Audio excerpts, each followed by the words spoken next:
नमस्कार दोस्तों, स्वागत है आपका daily one topic by AK YouTube channel पर।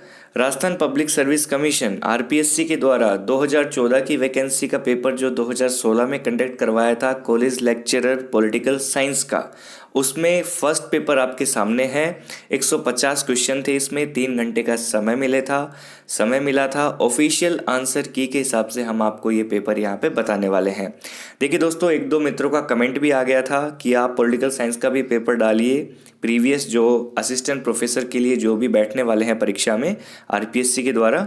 तो देखिए, अब इसमें जो 150 क्वेश्चन हैं, हम इस वीडियो में कवर करने वाले हैं 75 क्वेश्चंस को, क्योंकि 150 काफ़ी बड़े हो जाते हैं, काफ़ी बड़ा वीडियो हो जाता है।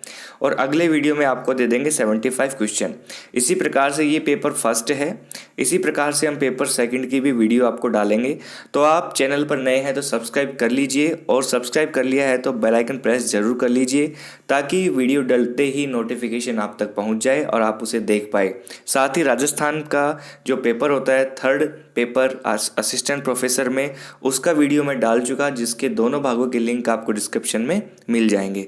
चलिए शुरू करते हैं दोस्तों, आपका ये पेपर फर्स्ट एग्जाम 2014 की वैकेंसी का जो 2016 में कंडक्ट हुआ था। देखिए, निम्न में से कौन सा अर्थशास्त्र का सही घटक नहीं है।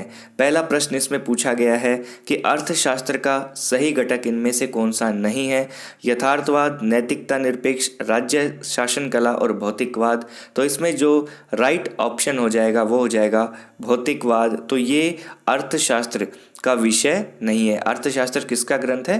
कौटिल्य का। ठीक है, चलिए क्वेश्चन नंबर 2 क्या पूछा जा रहा है। क्वेश्चन नंबर 2 में पूछा जा रहा है दोस्तों, कौन सा जोड़ा सुमेलित नहीं है। ये चारों ऑप्शन में जोड़े बना के दिए गए हैं, कौन सा इसमें से असुमेलित है वो हमें यहाँ पर बताना है। ठीक है, तो बुद्ध धम्म, कौटिल्य राज्य की 7 भुजाएं, मनु लोक कल्याणकारी राज्य और महावीर स्वामी निर्वाण, ये यहाँ पर सही सुमेलित नहीं है। ठीक है, तो ऑप्शन नंबर 3 इसके अंदर आंसर हो जाएगा। ओके, चलिए नेक्स्ट देखिए क्वेश्चन नंबर 3।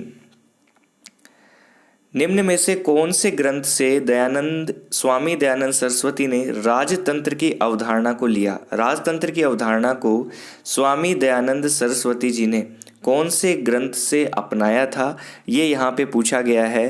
तो अर्थशास्त्र, मनुस्मृति, द लाइफ डिवाइन या आनंद मठ, किससे उन्होंने ये ग्रहण किया था। तो दोस्तों ये है मनुस्मृति। क्या है इसमें राइट ऑप्शन? मनुस्मृति।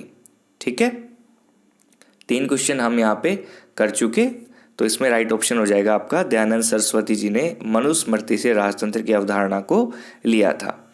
ये आपके विचारकों में से प्रश्न आ रहे हैं, है ना, ये आप सबको पता होगा, आपने सिलेबस भी देख लिया होगा। ठीक है, चलिए क्वेश्चन नंबर आपके चलते हैं 4 में। क्या कहता है प्रश्न, यहाँ पर देखिए, सही कूट का मिलान करना है। सूची 1 दी हुई है, सूची 2 दी हुई है।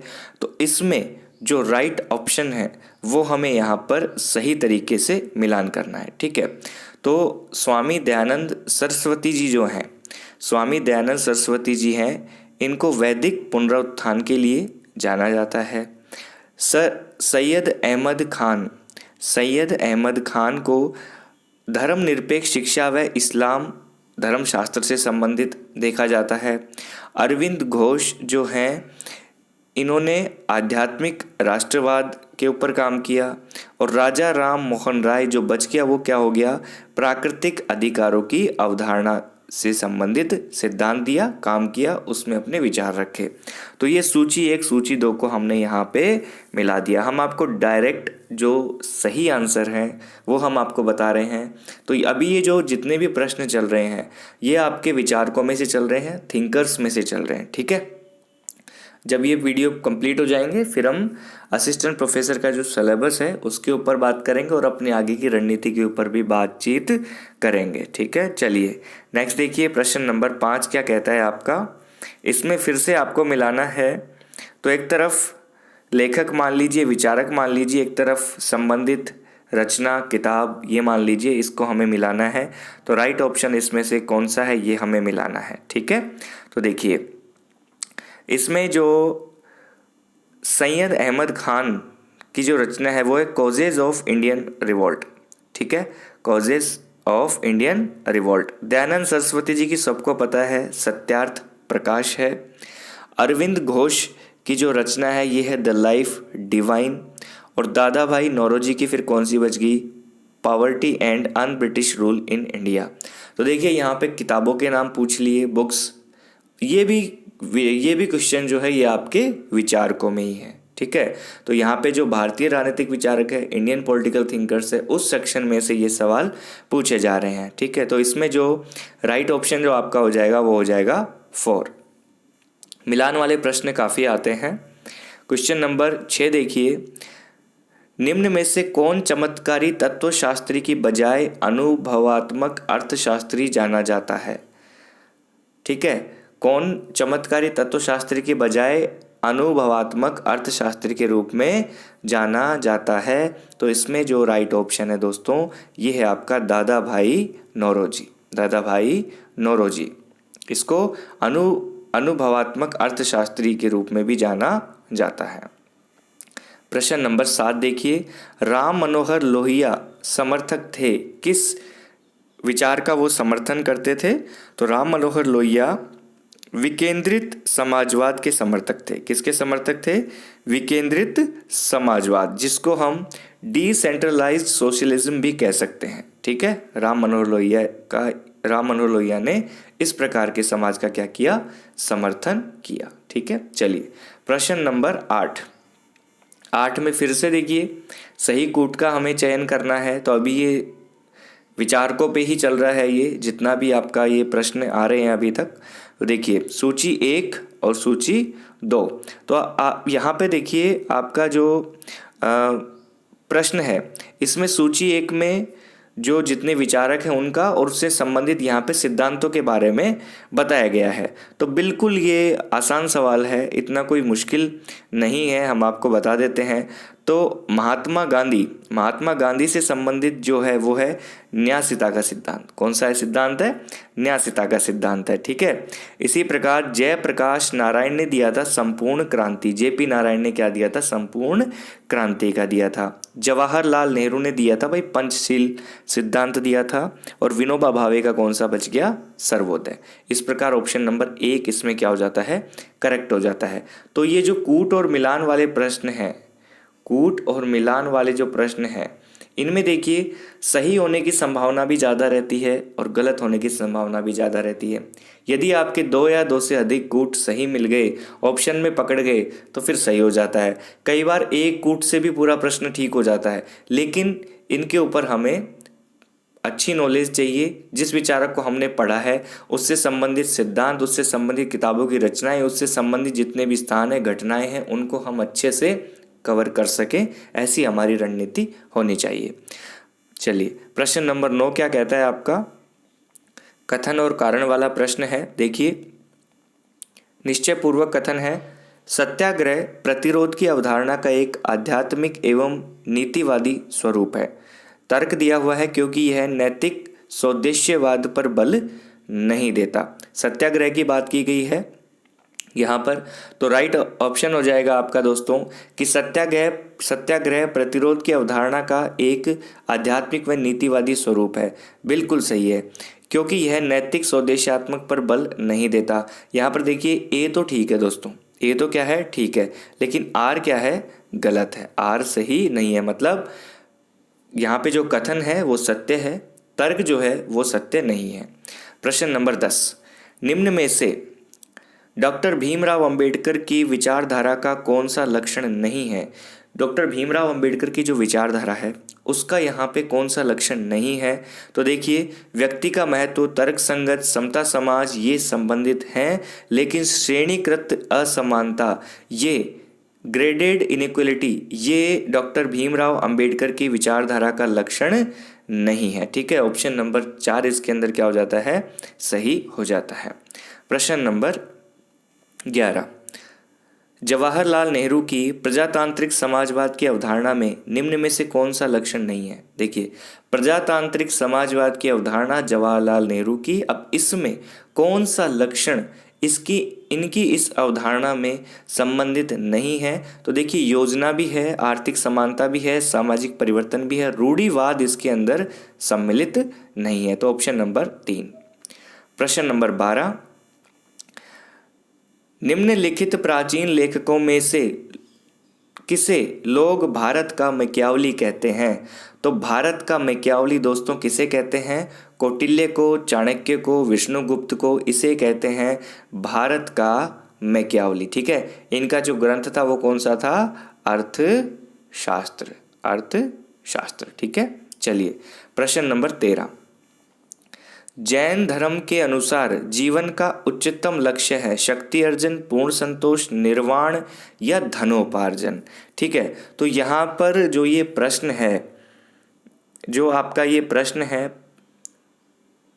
प्रश्न नंबर 13, इसके ऊपर आंसर की में आपके लगा हुआ है दोस्तों स्टार। स्टार का मतलब होता है ये विवादास्पद प्रश्न था, जिसको आरपीएससी ने स्टार लगाकर क्या कर दिया? डिलीट कर दिया। क्या कर दिया? डिलीट कर दिया। चलिए प्रश्न नंबर 14, ऐसे परीक्षा में हर पेपर में 1-2 प्रश्न तो बनते ही हैं, और फर्स्ट ग्रेड 2015 के फर्स्ट पेपर की तो बात ही मत कीजिए। ठीक है, दल विहीन लोकतंत्र के सिद्धांत के समर्थक कौन थे? दल विहीन लोकतंत्र के सिद्धांत के समर्थक कौन थे, ये यहाँ पे पूछा गया है। तो देखिए सीधा सीधा हो जाता है, जेपी नारायण ने दल विहीन लोकतंत्र पर जोर दिया था। ठीक है, पार्टी लेस डेमोक्रेसी पर इन्होंने जोर दिया था। ऑप्शन नंबर 2 यहाँ पे करेक्ट हो जाता है। प्रश्न number 15, marks, Gandhi and socialism पुस्तक के लेखक कौन थे? किताब का नाम पूछा गया है, मार्क्स, गांधी एंड सोशलिज्म। ये जो किताब है इसके लेखक कौन है? तो यहाँ पर है दोस्तों फिर से राम मनोहर लोहिया। कौन है? राम मनोहर लोहिया। मार्क्स, गांधी और समाजवाद या सोशलिज्म, ये राम मनोहर लोहिया की ही किताब है। प्रश्न नंबर 16, संविधान सभा में गांव को भारत की राजनीतिक व्यवस्था की आधार इकाई बनाने का विरोध किसने किया था? यहाँ पर विरोध की बात की जा रही है, तो जवाहरलाल नेहरू तो कतई नहीं होंगे। ठीक है, गांव को भारत की राजनीतिक व्यवस्था की आधार इकाई बनाने का विरोध किसने किया था, ये प्रश्न है यहाँ पर। ठीक है, तो इसका आंसर है दोस्तों BR Ambedkar. Doctor BR Ambedkar ने इसका विरोध किया था। प्रश्न नंबर 17, कौटिल्य की षाड्गुण्य नीति का कौन सा पक्ष चढ़ाई करने से संबंधित है?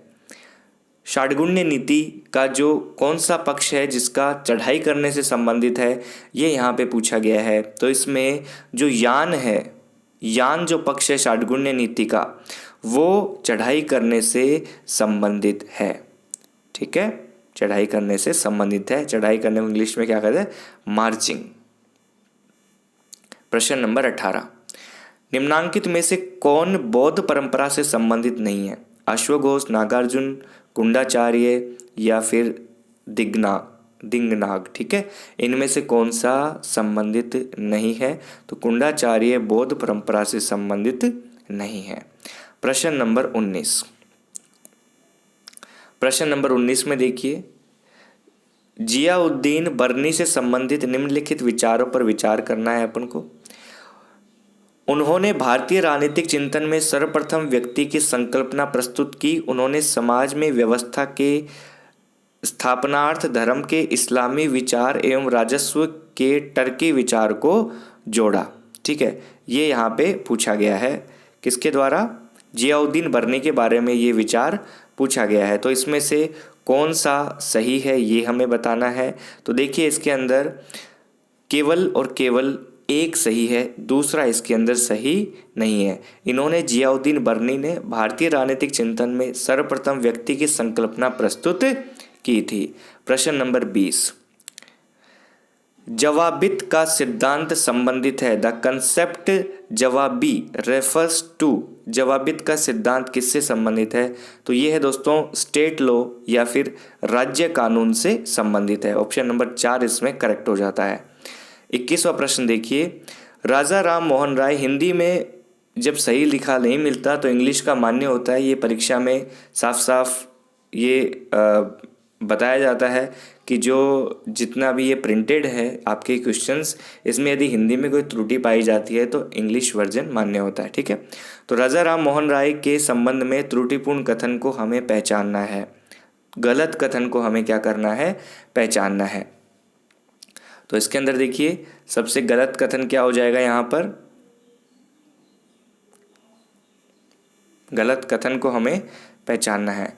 तो पहला कथन क्या लिख रखा है राजा राम मोहन राय जी के, इन्होंने न्यू टेस्टामेंट के नैतिक सिद्धांत का समर्थन किया और इन्होंने न्याय की जूरी प्रणाली का विरोध किया। उन राजा राम मोहन राय का सोचना था कि संस्कृत ज्ञान ने भारत को अंधकार में रखा।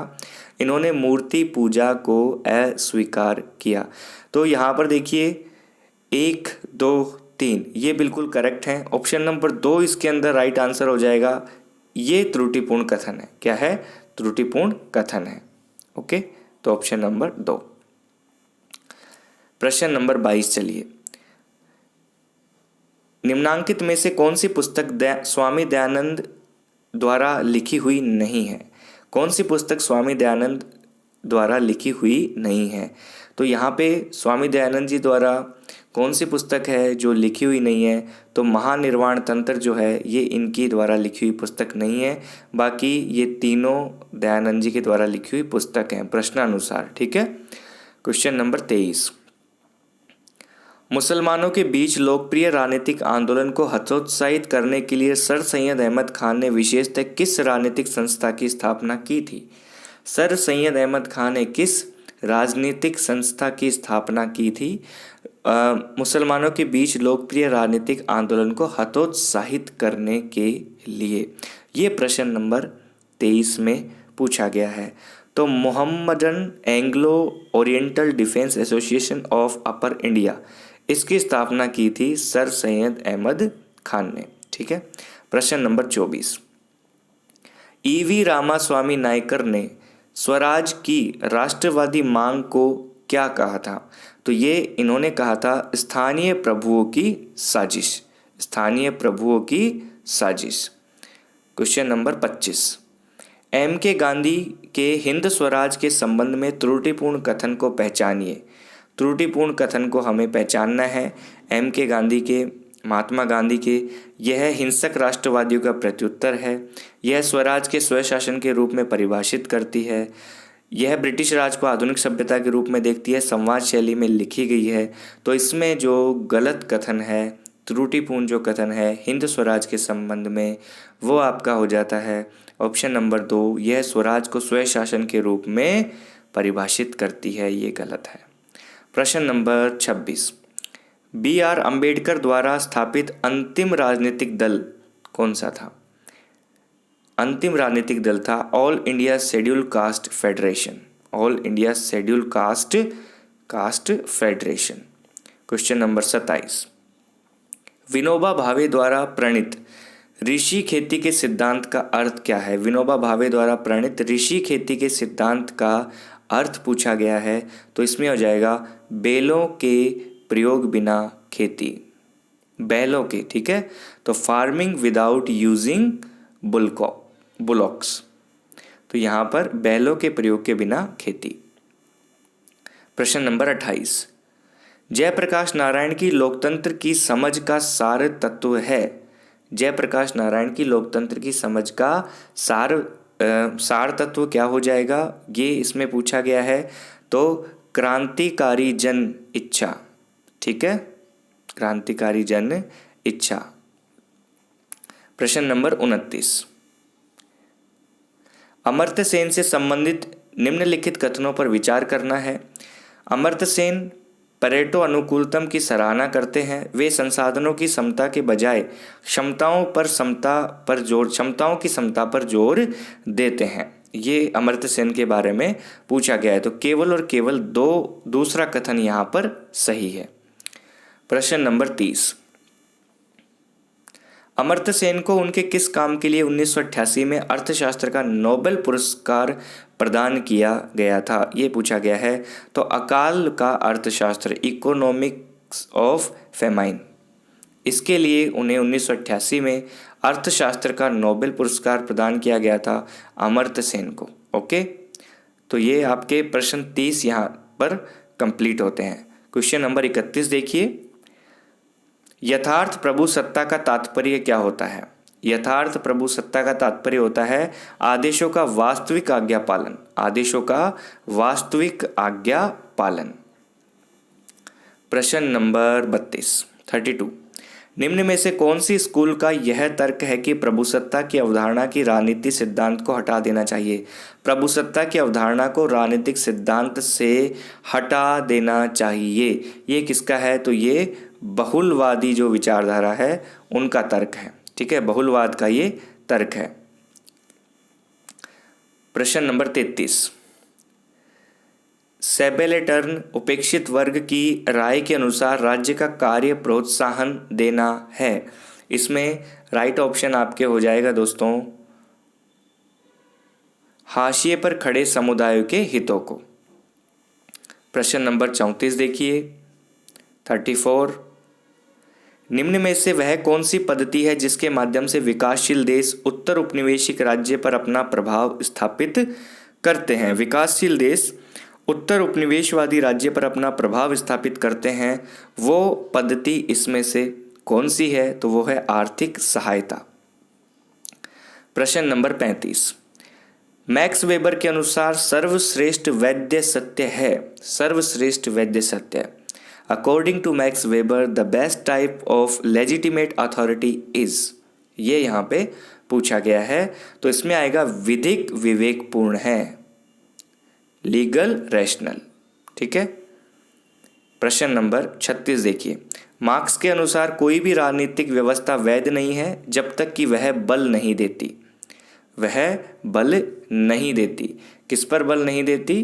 तो मनुष्य की मुक्ति के लिए जब तक वो बल नहीं देती। ठीक है। प्रश्न नंबर 37 देखिए, निम्न कथनों में कौन सा वैधता का आशय बताता है? कौन सा वैधता का आशय बताता है? इसका तात्पर्य प्रभावशाली राजनीतिक व्यवस्था से है। इसका तात्पर्य है कि ऐसी आस्था उत्पन्न करना और उसे कायम रखना कि प्रचलित राजनीतिक संस्थाएं समाज के लिए सर्वाधिक उपयुक्त हों। इसका तात्पर्य उस आस्था से है कि प्रचलित राजनीतिक संस्थाओं में सुधार करना, और इसका तात्पर्य है कि शासन की प्रक्रिया में परिवर्तन लाना। तो इसमें जो राइट ऑप्शन है दोस्तों आपका वैधता का आशय बताता है ऑप्शन नंबर 2।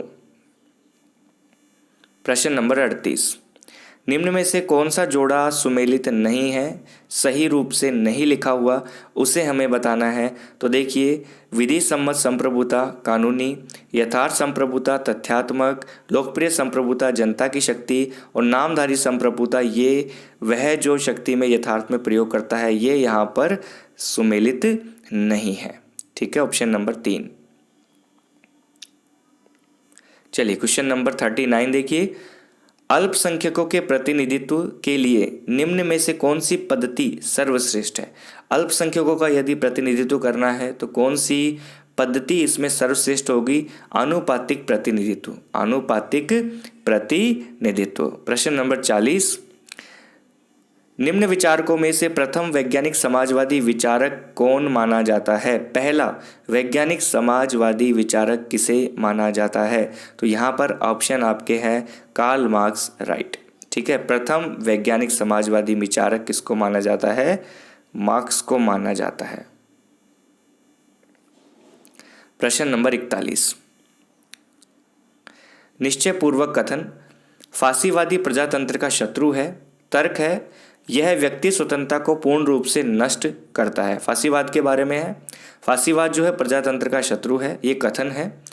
तर्क या कारण दे रखा है यह व्यक्ति स्वतंत्रता को पूर्ण रूप से नष्ट करता है, ये इसमें है। तो इसमें देखिए ए और आर दोनों एकाकी रूप में सत्य है, आर ए का सही विवेचन है। तो कथन और तर्क दोनों सही हैं। क्वेश्चन नंबर 42 में क्या दे रखा है आपके?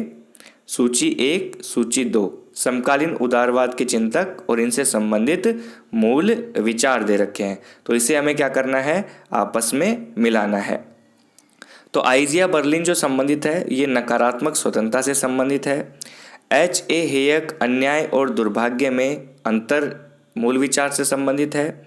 कार्ल पॉपर जो हैं ये आपके उत्तरोत्तर परिवर्तन से संबंधित हैं, और सीबी मैकफरसन रचनात्मक स्वतंत्रता पर बल देते हैं, इस मूल विचार से संबंधित है।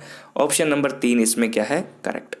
ठीक है, तो चलिए नेक्स्ट देखिए क्वेश्चन नंबर 43 में आपसे क्या पूछा गया है। समकालीन उदारवाद के चिंतक दे रखे हैं और फिर मूल विचार दे रखे हैं। देखिए मिलान प्रश्न कितने ज़्यादा आते हैं, मिलान प्रश्न कितने ज़्यादा आते हैं। तो लेनिन जो संबंधित है दोस्तों, यहाँ पर क्रांति का अग्रदल मूल विचार, ठीक है। रोजा लग्जमबर्ग संबंधित है जनता की स्वतः स्फूर्तता, मूल विचार से संबंधित है। और माओ त्से तुंग जो है ये जन दिशा, और ग्रामशी निष्क्रिय क्रांति से संबंधित है। ग्रामशी किससे संबंधित है, निष्क्रिय क्रांति से संबंधित है। तो ऑप्शन नंबर 2 यहाँ पे सही हो जाता है। प्रश्न नंबर 44, निम्नांकित में से क्या पर्यावरणवाद की अनुरूपता में नहीं है। पर्यावरणवाद की अनुरूपता में क्या नहीं है, ये यहाँ पे पूछा गया है। तो कार्टेजियन न्यूटोनियन विचार चित्र ये पर्यावरणवाद की अनुरूपता में नहीं है। प्रश्न नंबर 45, नारीवाद की कौन सी धारा यह रेखांकित करती है कि महिला का रास्ता बेहतर रास्ता है। महिला का रास्ता बेहतर रास्ता है। ये सांस्कृतिक नारीवाद, कल्चरल फेमिनिज्म ये धारा रेखांकित करती है कि महिला का रास्ता बेहतर रास्ता है। ठीक है, 46 देखिए, एडम स्मिथ से संबंधित निम्नलिखित कथनों पर विचार कीजिए। एडम स्मिथ हस्तक्षेपवाद के पक्षधर थे किंतु न्यूनतम राज्य के नहीं। उन्होंने शिक्षा, सार्वजनिक स्वास्थ्य और श्रम नियमनों में बड़ी संख्या में सरकारी कार्यक्रमों का भी समर्थन किया था। ठीक है, तो यहाँ पर देखिए एक और दो दोनों क्या है, सही है। एक भी सही है, दो भी सही है। प्रश्न नंबर 47, मार्क्सवादी परिप्रेक्ष्य में राज्य से संबंधित त्रुटिपूर्ण कथन को हमें पहचानना है। तो त्रुटिपूर्ण कथन है राज्य से संबंधित, वो हमें पहचानना है। तो राज्य समाज की अधिरचना का एक घटक है। ठीक है, सर्वहारा क्रांति के बाद राज्य का बलपूर्वक उन्मूलन कर दिया जाएगा, गलत है। राज्य समाज में विरोधपूर्ण वर्ग विभाजनों की रचना है। अधीनस्थ वर्गों के लिए राज्य सदैव अधिनायकवादी होता है। तो ऑप्शन नंबर 2 इसके अंदर राइट ऑप्शन है, क्योंकि ये त्रुटिपूर्ण क्या है, कथन है। प्रश्न नंबर 48, उत्तर औपनिवेशिक राज्य के संबंध में निम्नांकित कथनों पर विचार करना है। प्रशासकीय एक निरंतर एवं वर्धमान सरोकार है। यह एक सशक्त राज्य की एक निरंकुश राज्य से विभेदित करता है। ये 48 में राइट ऑप्शन 1 और दोनों सही हैं। ठीक है, चलिए थोड़ा स्पीड बढ़ाते हैं। 49, संप्रभुता पर ऑस्टिन के त्रुटिपूर्ण कथन को पहचानना है हमें। संप्रभुता पर ये कथन दे रखे हैं, ऑस्टिन के कथन दे रखे हैं। तो इसमें जो त्रुटिपूर्ण है, कोई अमूर्त धारणा प्रभु सत्ताधारी नहीं हो सकती, ये त्रुटिपूर्ण कथन है। ठीक है, प्रश्न नंबर 50 चलिए, निम्नांकित में से क्या हन्ना अरेंट की शक्ति की संकल्पना से संबंधित नहीं है। हन्ना अरेंट की शक्ति की संकल्पना से संबंधित जो नहीं है वो है आत्मपरकताओं की निर्माता, ये इससे संबंधित नहीं है। प्रश्न नंबर 51, वैद्य शक्ति मानी जाती है सत्ता को, प्राधिकार। ठीक है, प्रश्न नंबर 52, अधिकारों पर बर्क पेन विवाद केंद्रित नहीं था। अधिकारों पर बर्क पेन विवाद जो केंद्रित नहीं था वह अधिकारों के आर्थिक या राजनीतिक होने पर यह विवाद केंद्रित नहीं था।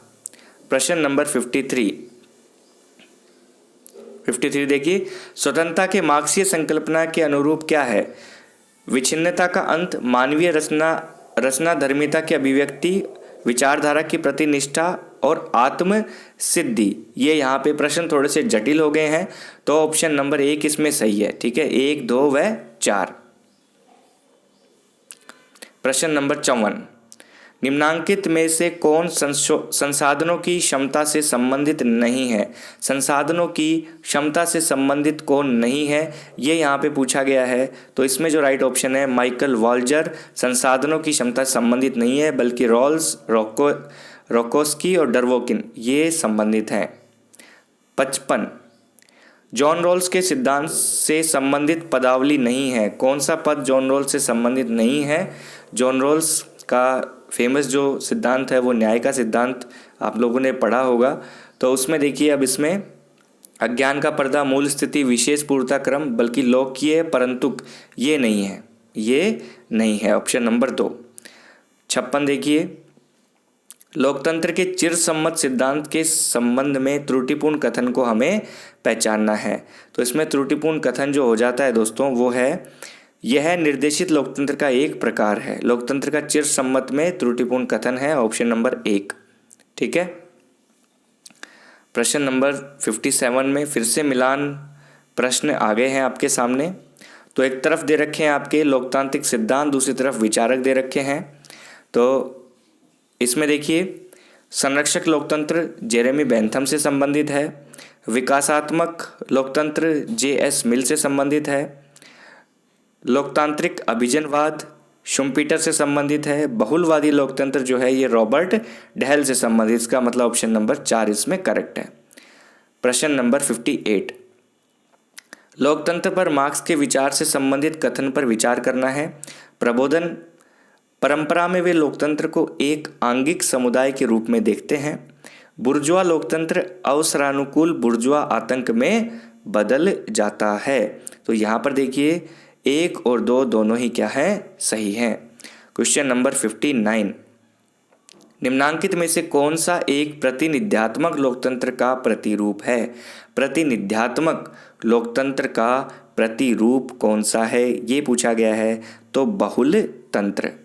प्रश्न नंबर 60, उस शब्दावली को पहचानिए जो विमर्शी लोकतंत्र से संबंधित नहीं है। विमर्शी लोकतंत्र से संबंधित नहीं है, तो पूर्व नियत वरीयताएं ये विमर्शी लोकतंत्र से संबंधित नहीं है, बल्कि बहस पर आधारित सहमति, खुली एवं बल प्रयोग विहीन बहसें, आदर्श भाषण दशा ये संबंधित है। ठीक है। प्रश्न नंबर 61, लचीले संविधान का सर्वश्रेष्ठ उदाहरण निम्नलिखित में से कौन सा देश है? लचीले संविधान का सबसे श्रेष्ठ उदाहरण जिस देश का है वो है दोस्तों आपके सामने ब्रिटेन। 62, प्रश्न नंबर 62 देखिए, निम्न में से विश्व का सबसे शक्तिशाली द्वितीय सदन कौन सा है? सबसे शक्तिशाली द्वितीय सदन कौन सा है, ये हमें यहाँ पर बताना है। तो देखिए, इसमें सीनेट जो है संयुक्त राज्य अमेरिका का, ये विश्व का सबसे शक्तिशाली द्वितीय सदन है। ठीक है। चलिए 63, निम्न में से वह ग्रंथ कौन सा है जिसमें शक्ति विभाजन के सिद्धांत सूत्रित हुआ, जिसको पिरोया गया है? वो ग्रंथ कौन सा है जिसमें शक्ति विभाजन का सिद्धांत दिया हुआ है? तो the spirit of laws. The spirit of laws. ठीक है। 63। 64 देखिए, निम्न जोड़ों में कौन सा सुमेलित नहीं है? एक है जो सुमेलित नहीं है यहाँ पर। तो अध्यक्षीय शासन प्रणाली, राष्ट्रपति दोनों नामधारी एवं यथार्थवादी कार्यपालिका होता है, ये यहाँ पर सही नहीं है। ठीक है। एकात्मक संविधान, एक केंद्रीय सरकार, संघीय संविधान, केंद्र और राज्य में शक्तियों का बंटवारा, संसदीय शासन प्रणाली, प्रधानमंत्री के निर्धारित कार्यकाल होता है। ठीक है, ये सही है। प्रश्न नंबर 65 देखिए, निम्न में से किसने अपने संविधान में इकाइयों को संघ से पृथक होने का अधिकार दिया है? किसने दिया है?